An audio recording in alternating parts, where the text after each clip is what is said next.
لم يكن من المفترض أبداً أن يكون هذا المقال مقالاً، بل كان من المفترض أن يكون سيناريو لفيديو قصير على يوتيوب حول كيفية حصول بلدة في سوريا تقع في عفرين وتدعى جندرس على اسمها. لكن الأمور خرجت عن السيطرة، وما ظننته مشروعاً سريعاً يستغرق 20 دقيقة تحول إلى هوة سحيقة قضيت فيها أسبوعي وأنا أسقط في أعماقها أكثر فأكثر.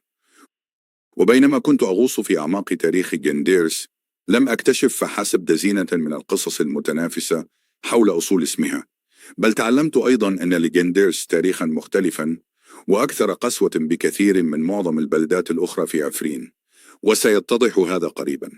أيضا في مرحلة ما كتبت الكلمة الإنجليزية etymology، علم أصول الكلمات، بشكل خاطئ، مما جعلني أقضي نصف ساعة في التعرف على الكلمة الإنجليزية entomology، علم الحشرات، في جنديرس. يبدو أن انتومولوجي هو علم دراسة الحشرات، في حين أن إتيمولوجي هو علم دراسة أصول الكلمات. وبسبب هذا الخلط الذي وقعت فيه، أصبحت أعرف الآن أنه نتيجة لعمليات قطع غابات عفرين غير القانونية مؤخرا على يد مسلحين مدعومين من تركيا، انتقلت جميع الحشرات من غابات عفرين السابقة إلى الحقول والبلدات مثل جنديرس، مما تسبب في تصاعد الأمراض لكل من المحاصيل والناس. وهذا مجرد سبب آخر لإعادة زراعة غابات عفرين الأصلية في أقرب وقت ممكن. لسوء الحظ، فإن غزوات الحشرات هي واحدة من بين العديد من المحن التي تعرضت لها جنديرس. وبينما تقع معظم قرى عفرين في أمان نسبي في الجبال، فإن جنديرس، وهي ثاني أكبر مدينة في عفرين، تتربع على سهل واد مزدهر تاريخياً، وهو مكان ممتاز لزراعة المحاصيل وخوض المعارك على حد سواء. وربما لا تكون كلمة تستريح هي الكلمة الأنسب لوصف ما تفعله جنديرس في هذا السهل، بما أن الزلازل قوية بشكل خاص في تلك المنطقة. كما حظيت المدينة بتاريخ حافل، تاريخ مضطرب في الغالب، تمثل في إيواء الحاميات العسكرية في الأوقات الجيدة وحشود من قطاع الطرق في الأوقات العصيبة. هل لاحظت مقطع جند في اسم جنديرس هنا؟ ألا تعتقد أنه يشبه إلى حد كبير كلمة جند التي تعني الحامية العسكرية؟ لقد اعتقدت ذلك بالتأكيد، وهو ما جعلني أفكر في اسم جنديرس في المقام الأول. واختصاراً للقصة، لا علاقة لاسم جنديرس بكلمة حامية، على الرغم من أنها كانت حامية عسكرية لمعظم فترات تاريخها. إليكم نظرية شخصية أخرى كانت لدي حول اسم جنديرس. مثل الكثير من مناطق الشرق الأوسط، تمتلئ عفرين ببلدات تبدأ أسماؤها بالدير، وهو ما يعني كنيسة، على الرغم من أن معظم تلك البلدات تقطنها الآن أغلبية مسلمة. وقد ضمت منطقة عفرين الكبرى ذات يوم أكثر من 800 كنيسة. فهل يمكن أن تكون جنديرس، جندير أس، تعني بلدة كنيسة الجن أو شيئا من هذا القبيل؟ مرة أخرى، لا، يبدو أن الأمر ليس كذلك، لكن اللفظ يبدو رائعا ومناسبا تماما لتلك المنطقة. هذا هو شأن دراسات أصول الكلمات، فهي تجذب الروابط وعائلات الأفكار المعقدة كما يجذب اللهب الفراشات. لا، انتظر، هذا ينطبق على علم الحشرات. إن دراسات أصول الكلمات تشبه حكايات التخييم حول النار، فالقصص الجيدة منها تبدو منطقية تماما وممتعة ومثيرة للاهتمام، لكنها في نهاية المطاف تكاد تكون منفصلة تماما عن الواقع. مع تاريخ يعود إلى 6000 عام على الأقل، ليس من المستغرب أن تحظى جنديرس بالعديد من القصص وراء اسمها، معظمها قصص جيدة وكلها تبدو مناسبة. ومع ذلك لا يمكن أن تكون جميعها صحيحة. فأيها يمثل الأصل الحقيقي لاسم جنديرس؟ سأترك الحكم لكم، كما أنني سأخبركم به. سأعرض هذه الأصول اللغوية أدناه بترتيب زمني تقريبي للفترة الزمنية التي يفترض أن اسم جنديرس يعود إليها. 1. يأتي اسم جنديرس من كاندو، وهو الاسم الليكي أو الكري القديم للبلدة. كل ما أعرفه عن الليكيين أو الكريين يعود إلى ما قبل العصر اليوناني القديم. تأتي هذه النظرية من الجغرافي الروماني سترابو، الذي كتب عن جنديرس في الوقت الذي سقطت فيه في أيدي الرومان بين القرن الأول قبل الميلاد والقرن الأول الميلادي. في ذلك الوقت كانت جنديرس مدينة يونانية تسمى جنداروس. وهكذا لدينا كين شرطة مائلة جين زائد دا زائد اللاحقة اليونانية أروس. حسنا، ربما يكون ذلك ممكنا. في الواقع يتطرق سترابو إلى تفاصيل أكثر، لكن لدينا 10 نظريات أخرى لتغطيتها. 2. يأتي اسم جندرس من الجذر السامي جيم دل را. أكثر ما يعجبني في اللغات السامية هو أن كل كلمة فيها تقريبا تتكون من مزيج من جذور كلمات ثلاثية الأحرف. على سبيل المثال الجذر سين لام ميم يرتبط بالسلام، سلام تعني السلام، وإسلام يعني الخضوع أو الاستسلام، ومسلم يعني من يسلم أمره لله، وهكذا. يعني الجذر السامي جيم دال رأى شيئا يشبه الحدود المحصنة، وبالتأكيد كانت غاندروس حصنا في منطقة حدودية منذ ما قبل العصر اليوناني بكثير وحتى بعده بفترة طويلة. وقد كان سكان عفرين الأصليون يتحدثون اللغة الآرامية، وهي لغة سامية، منذ الأيام التي سبقت اليونانيين وحتى ما بعد العصر الروماني، لذا فإن وجود أصل سام للاسم يبدو منطقيا. 3. هناك أصول أكثر تحديدا في المجال السامي، ومن بينها أصل لطيف يفيد بأن جندرة هي كلمة آرامية قديمة تعني الخيلاء أو الشموخ أو الرفعة، أي بمعنى المكان الذي يقف شامخا ويرتفع فوق محيطه. لقد حصلت على هذا التأصيل اللغوي من كتاب جبال الكرمنجة. عفرين، دراسة طبوغرافية كاملة للدكتور محمد عبدو علي، ووجدت أنه من المضحك أنه استبعد هذه النظرية لأنه بحسب رأيه ليست جندرس من نوع الأماكن التي تتمتع بصفات مثل الشموخ أو الرفعة الجغرافية، وأنا واثق من أنه قصد ذلك من الناحية الجغرافية والليسيا وليس عن البلدة نفسها. 4. تقول نظرية مختلفة حول اسم جندرس إن له جذورا يونانية وليست سامية، وتقترح هذه النظرية أن اليونانيين هم من أطلقوا على البلدة اسم جندروس تيمنا ببلدة تحمل الاسم نفسه في مقدونيا. وقد فعل اليونانيون الشيء نفسه مع عاصمة منطقة عفرين كورش التي أصبحت كيروس ثم سيروس أو سافوش أو ميهيماس ثم أصبحت نبيهوري. ومن المثير للاهتمام أنه في مقدونيا كانت بلدة جنداروس الأصلية تقع على المسافة نفسها من كورش الأصلية، مثلما كانت جنداروس العفرينية من كورش العفرينية. وعلى الرغم من عدم وجود دليل تجريبي يثبت صراحة أن اليونانيين أطلقوا اسم جندروس على جندرس، إلا أن هناك نقوشا يونانية معاصرة تسمي بوضوح بلدة في منطقة جندرس باسم جندروس، ولا شك في وجود بلدة جندروس قريبة من كورش في مقدونيا، وهذا هو أوضح دليل وجدته في بحثي بشأن تسمية جندروس. 5. وتقول قصة أخرى وراء اسم جندرس إنه في القرن الرابع الميلادي كان هناك راهب يدعى جنداروس، وسميت البلدة تكريما له. تبدو هذه القصة واهية بعض الشيء، بما أن البلدة كانت تدعى بالفعل جنداروس قبل 700 عام من ظهور هذا الراهب. 6. وطالما أننا نتحدث عن تسمية جنديرس تيمنا بأشخاص، فإن هناك تأصيلا لغويا آخر يزعم ببساطة أنها سميت على اسم أميرة من العصور القديمة. من هي هذه الأميرة؟ ومن أي زمن وأي مكان؟ لا أحد يعلم. ولكن قبل أن نستبعد هذه النظرية تماما، لدي ابنة أخت من عفرين، وهي بمثابة أميرة، واسمها جين، لذا فإن هذا الاحتمال ممكن تماما. 7. وفقا لياقوت الحموي الجغرافي العربي من القرن الثالث عشر، فإن جندرس هو اندماج عربي روماني، فكلمة جند في العربية تعني حامية عسكرية، وإيرس كان اسم قائد روماني. وهناك رواية لهذه القصة تضيف أن إيرس جمع جيشه في جندرس، فانشقت الأرض بسبب زلزال وابتلعت الجيش الروماني بأكمله. يعجبني زاوية التفسير المتعلقة بالحامية العسكرية، لكن هذا لا يفسر لماذا كانت تدعى جنداروس قبل 1000 عام من سيطرة العرب عليها وإطلاق اسم عربي عليها كما يزعم. 8. في مقابلة حديثة وجدتها في فيديو على يوتيوب، يقدم أحد سكان جندرس المحليين تفسيرا تركيا قائلا: كلمة جند بالتركية تعني الجنة في الأراضي المنخفضة. تقع جندرس في منطقة منخفضة تحيط بها الجبال، ووفقا لضيف المقابلة ونظرا لوجودها تحت الجبال، فإن هناك العديد من الجن الذين يتجمعون في جندرس، مما يؤدي إلى الكثير من حالات التلبس الشيطاني. ويزعم قائلا: لا يمر يوم دون إحضار شخص أو شخصين من الممسوسين بالجن إلى المستشفى. انظر مقطع اليوتيوب في قسم المصادر.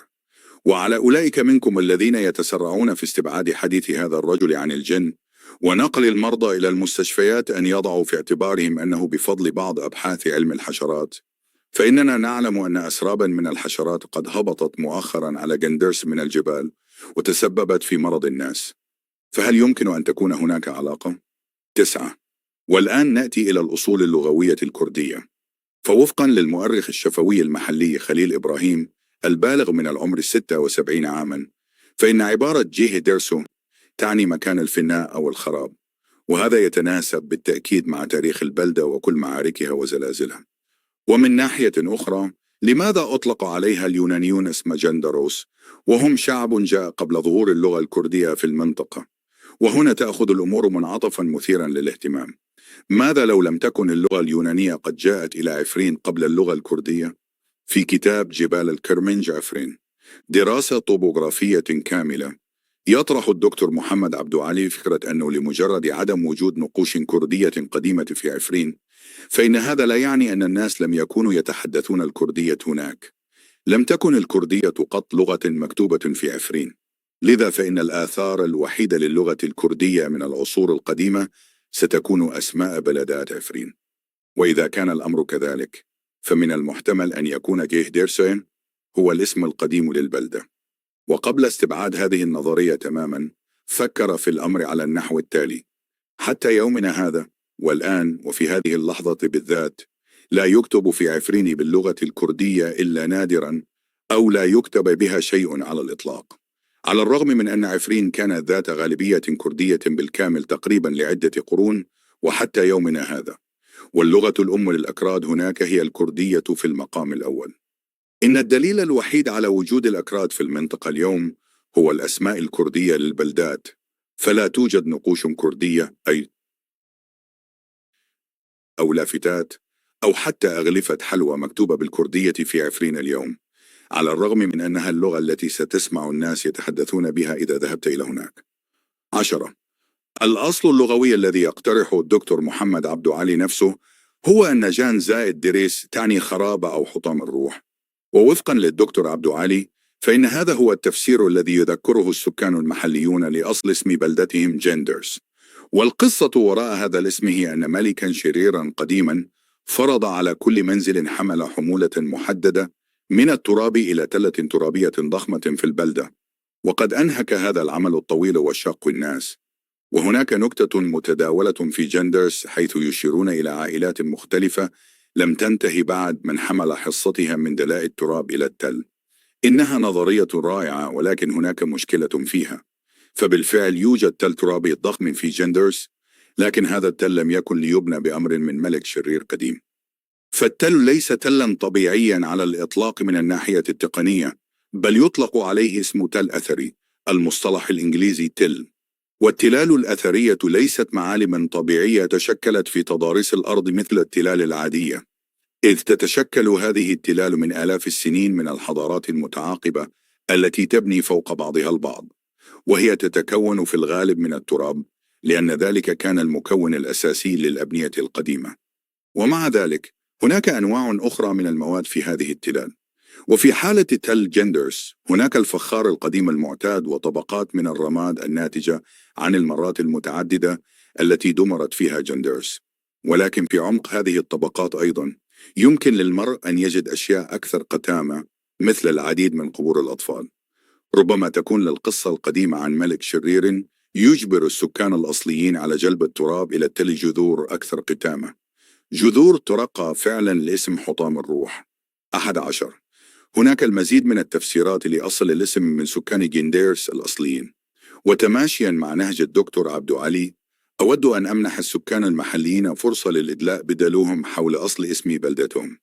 هذا الكلام مترجم من فيديو اليوتيوب المذكور سابقا، انظر مقطع اليوتيوب في قسم المصادر. وأجد من المثير للاهتمام أن أحدا من السكان المحليين لا يذكر الأصل اليوناني، وهو على الأرجح التفسير الأكثر ترجيحا، كما أنهم لا يذكرون الجذر السامي جيم دال راء، على الرغم من أنهم جميعا في الفيديو يتحدثون اللغة العربية وهي لغة سامية. ما يذكرونه بدلا من ذلك هو الملوك والجنود والرومان والزلازل والجن والمعاناة. جندرز يقولون إنه كان هناك ملك، إنها قصة، إنه كان هناك ملك اسمه إيرس وجيناديرس. هذه هي المعلومات التي أعرفها. حسنا، نسمع أن كلمة جندرس تتكون من جزئين، جند وتعني جنودا، وإيرس وتعني الملك. لكن من أين جاءت هذه التسمية تحديدا ولماذا؟ لا أعرف. علمي علمك يا عزيزي، أنا فعلا لا أعرف. عندما يحدث زلزال أو مشاكل فإن كلمة درس تعني انتهى الأمر، أي لم يبقى أي بناء قائما. بصراحة اسم جندرس وتحديدا درس يعني زلزالا، والكل يعرف هذا. أسمع، ويقول أهالي المنطقة إنها تتكون من جزئين. جند تشير إلى الجنود في المنطقة الذين يتبعون ملكا وهو الملك إيرس. أعني بدرس إن جندرس كانت في الأصل خرابا مندرسة، ثم أصبحت بلدة وتطورت وأصبحت تعرف أساسا باسم جندرس. جند بالتركية تعني الجن في الأراضي المنخفضة. تقع جندرس في منطقة منخفضة تحيط بها الجبال، ولأنها منخفضة فهناك الكثير من الجن والكثير من حالات التلبس هنا. لا يمر يوم دون إحضار ممسوس أو اثنين إلى المستشفى. أطلقوا عليها هذا الاسم نسبة إلى الحاكم القديم الذي كان اسمه دايروس، وكان عده جنود يطلق عليهم جنود دايروس، لذا فهي تعني أساسا جنود إيرس. يقولون إنه في الماضي كان الجنود يتجمعون هنا. هؤلاء الرومان ما أعرف من أين بالضبط، هذا ما نسمعه من كبار السن بالطبع. وعندما تجمع هؤلاء الجنود حدث شيء مثل الزلزال فدمر كل شيء، ولهذا أطلقوا عليها جند درس، وتعني درس إنهم دفنوا جميعا وماتوا في أماكنهم. جندرس هو اسم بيزنطي، واسمها الأصلي هو جند إيرس. خلال العصر الروماني كان هناك قائد بيزنطي روماني يدعى جندرس، ولهذا السبب سموا البلدة باسمه، وبقيت جندرس. تحولت جندرسو إلى جندرس. إذن أي تفسير لأصل الاسم هو التفسير الحقيقي؟ ربما تكون كلها صحيحة، ربما هناك ما هو أكثر في الاسم من مجرد أصل لغوي واحد. لماذا تحول الاسم كوش إلى النبيهوري بينما بقي الاسم جنداروس على شكل جندرس؟ هل يمكن أن يكون ذلك بسبب إمكانية إضافة أصول لغوية جديدة ذات صلة بالمنطقة والأحداث إلى اسم جندرس؟ بالنسبة لسكانها اليوم لا تزال جندرس مكانا للزلازل والجنود والجن، لكنني أشك في أن أحدا ما زال يعتبرها مستعمرة يونانية. تكمن هنا أهمية استكشاف ما هو أكثر من مجرد قشرة الموضوع السطحية. فمن خلال كل هذه الأصول اللغوية فقط يمكننا أن نشوف المكونات الحقيقية لجندرس. لو أنني قلت فحسب يأتي اسم جندرس من المستعمرة اليونانية جندرس كما كنت أخطط في الفيديو القصير على يوتيوب، لكان هذا كل ما يمكن تعلمه عن المدينة، وسيكون هذا صحيحا من الناحية الفنية، لكن فهمنا للبلدة سيكون خاطئا. من خلال الاستماع إلى التفسيرات اللغوية الأخرى حتى لو لم تتطابق جميعها، لم نتعلم فقط عن اليونانيين في عفرين، بل أيضا عمن جاءوا قبلهم وبعدهم. تعلمنا عن اللغويات وكيف لعب الزلزال دورا في اختفاء الرومان مما سمح للعرب بالسيطرة. تعلمنا أن جندرس كانت جزءا من كل هذه الأشياء، فضلا عن حياة الرهبان والأميرات والملوك الأشرار. كما يمكننا أيضا إدراك مأساة السكان الذين عاشوا كل هذا جيلا بعد جيل، وكيف أنهم لا يزالون يذهبون إلى المستشفى بسبب التلبس الشيطاني. هذه طريقة أخرى يمكن من خلالها فهم التاريخ. بالطبع الحقائق والأدلة التاريخية مهمة، ولكن ما قيمتها إذا لم تكن لدينا أي فكرة عن الناس والأماكن التي تمثلها؟ إذا أردنا إعطاء قيمة لحقائقنا فنحن بحاجة إلى استكشاف طرق أخرى تكمن فيها القصص والمشاعر. أحيانا تحمل الحكايات المروية حول نار التخييم نوعا مختلفا من الحقيقة، لكنها تظل حقيقة على أي حال.